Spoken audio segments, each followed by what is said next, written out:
नमस्कार दोस्तों, मैं राजेश न्यू सॉल्यूशन एकेडमी में आपका स्वागत करता हूं।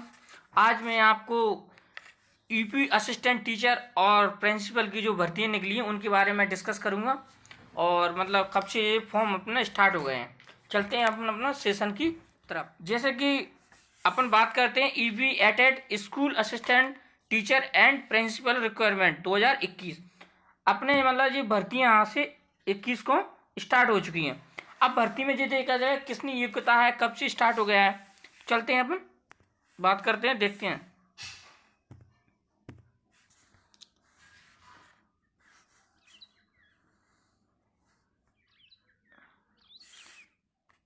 जैसे इम्पोर्टेंट डेट। अब इम्पोर्टेंट डेट क्या है, कैसे दी, जैसे कि तुम्हारा फॉर्म स्टार्ट हो चुका है 3/3/2021, यानी कि 3 तारीख और मार्च से तुम्हारा फॉर्म डालना शुरू हुआ है, यानी कि आपका फॉर्म डालना शुरू हुआ, कल से ही हुए।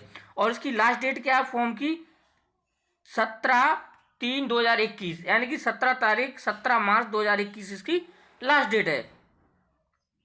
अब जैसे मान लीजिए कोई बच्चे या एग्जाम फीस लास्ट डेट के लिए अगर रहता है तो वो 18 तक इसको डाल सकता है। और तुम्हारी कंप्लीट कब तक हो जाएगी, कंप्लीट हो जाएगी तुम्हारी 19 तारीख तक, 19 मार्च तक। उसके बाद उन्होंने पहले ही डिटेल दे दी, उन्हें एग्जाम डेट भी दे दी। एग्जाम डेट तुम्हारे 18 अप्रैल को आ जाएगी। एग्जाम डेट कब आएगी, 18 अप्रैल। एडमिट कार्ड तुम्हारा 9 तारीख से स्टार्ट हो जाएंगे, 9 अप्रैल से। और उन्होंने लास्ट में तुम्हारा डिक्लेयर भी कर क्या होगा फीस के स्ट्रक्चर। उन्होंने कहा 4 असिस्टेंट टीचर पोस्ट। उन्होंने कहा टीचर असिस्टेंट की जो पोस्ट लिख दी है उसमें क्या है, जैसे कि निवासी यूपी का ही होना चाहिए। अगर यूपी को तुम निवासी है तो ओबीसी EBSW की तरह 700 रुपये लगेंगे तुम्हारे। SC ST समुदाय के लिए 500 रुपये और PH डेविंग के लिए 300। अगर तुम दोनों अगर प्रिंसिपल और असिस्टेंट में दोनों में डालना चाहते हो तो जनरल कैटेगरी की तुम्हारे 900 रुपये लगेंगे और SC ST के लिए 700। तो इस तरह से इसमें योग्यता। और अपना आगे चलते थोड़ी और जानकारी आपको देना चाहूँगा।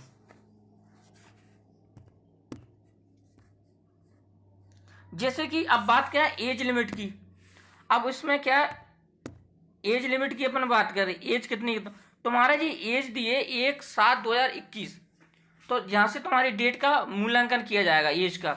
जैसे असिस्टेंट टीचर पोस्ट के लिए कम से कम एज होना चाहिए 21 से 40 वर्ष होना चाहिए। और प्रिंसिपल के लिए मिनिमम कम से कम तुम्हारे 30 साल तो होना ही चाहिए। और अगर मान लो एज का रिलैक्सेशन जो बोलते हैं, यानी कि तुम्हें जो छूट मिलती है वो अलग अलग कैटेगरी के हिसाब से तुम्हें दी जाती है। अब चलते हैं थोड़ा सा और वैकेंसी के बारे में डिटेल जानकारी ले लें। वैकेंसी कितने का आपको पता है। ऐसे वैकेंसी की बात करें तो वैकेंसी टोटल कितनी गई है 1894, यानी कि 1894 पोस्ट टोटल इसमें दी गई हैं। अब पोस्ट में जैसे कि अब बात की जाए कि असिस्टेंट टीचर के लिए पोस्ट कितनी है 1540। अब उनमें कही एलिजिबिलिटी की बात की जाए, यानी कि योग्यता की। अब योग्यता में उन्होंने कही कि bachelor degree in any structure with 50% marks and BEd BTC और ऑल BEd। उन्होंने कहा है कि कोई भी तुम्हारे पे बैचलर डिग्री होना चाहिए पहली बात तो, चाहे उसमें कोई BA BSc वगैरह कुछ भी हो, उसमें कम से कम 50% का होना चाहिए। और BEd BTC वगैरह ये होना अनिवार्य है, तभी आप इसमें, या आपके पास जैसे कि सीटेट जूनियर लेवल का पास होना चाहिए तो अपन इसमें डाल सकते हैं। अगर अपन जे कि अब किसके लिए, ओनली असिस्टेंट टीचर के लिए। अब बात करते हैं अपन प्रिंसिपल के लिए बात करते हैं। अब प्रिंसिपल के लिए क्या है, उन्होंने कहा जो प्रिंसिपल की योग्यता के लिए कम से कम, सॉरी दोस्तों, उन्होंने कहा प्रिंसिपल योग्यता के लिए कम से कम तुम्हें कितना वैकेंसी दी है, ओनली उन्होंने 390 वैकेंसी दी है।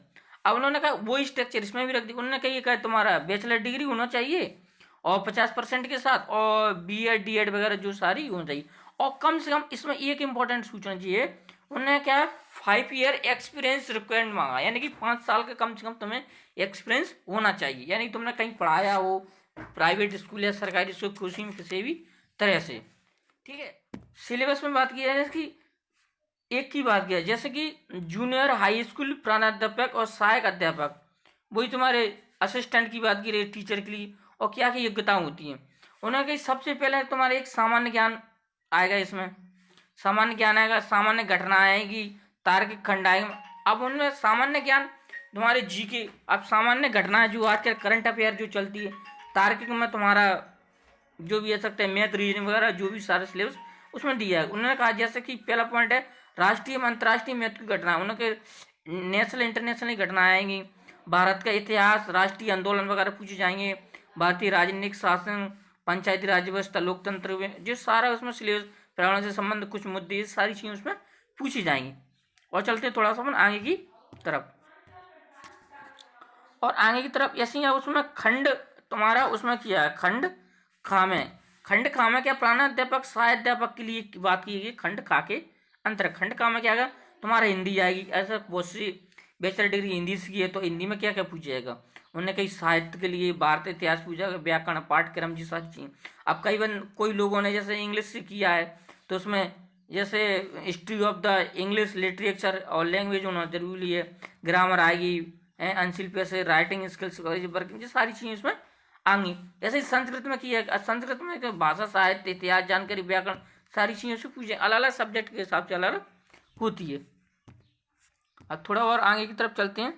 अब ऐसे ही उसी में दिया गया, अब कोई व्यक्ति ने सामाजिक विज्ञान से किया है, उसमें किसी ने ग्रेजुएशन किया है तो उसमें इतिहास के स्रोत आएंगे, तुम्हारा पाषाणकालीन संस्कृति, तापजिस, वैदिक काल वगैरह, मौर्य शासन, राज्य स्थापना, राजपूत काल, जी वंश वगैरह, ये सारी चीज़ें इसमें पूछ ली जाएंगी।